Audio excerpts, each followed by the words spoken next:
Usulan Perdana Menteri Israel Benjamin Netanyahu agar mendirikan negara Palestina di tanah Arab Saudi mendapat kritikan keras. Membalas pernyataan Netanyahu, seorang pejabat Arab Saudi meminta agar warga Israel dipindahkan ke Alaska.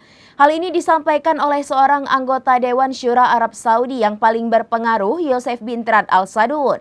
Ia mengejek dengan mengusulkan agar Presiden Amerika Serikat Donald Trump memindahkan warga Israel ke Alaska. Usulan Perdana Menteri Israel Benjamin Netanyahu agar mendirikan negara Palestina di tanah Arab Saudi mendapat kritikan keras. Membalas pernyataan Netanyahu, seorang pejabat Arab Saudi meminta agar warga Israel dipindahkan ke Alaska.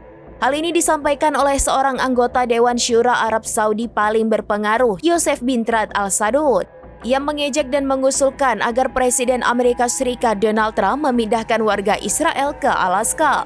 Tak hanya itu, Yosef juga mengusulkan agar warga Israel dipindahkan ke Greenland setelah Trump mencaploknya. Dirinya kemudian memperingatkan bahwa Zionis dan sekutu mereka akan gagal memanipulasi kepemimpinan Saudi. Menurutnya, Saudi tidak akan masuk perangkap manuver media dan tekanan politik palsu. Yosef juga turut menyindir pemerintahan Trump. Menurutnya, kebijakan Amerika Serikat yang ingin membersihkan etnis penduduk Gaza akan dianggap sebagai kejahatan terhadap manusia. Sebelumnya, Netanyahu sambil bercanda mengatakan bahwa Saudi bisa mendirikan negara Palestina di Arab Saudi. Alasannya karena Arab Saudi memiliki banyak tanah.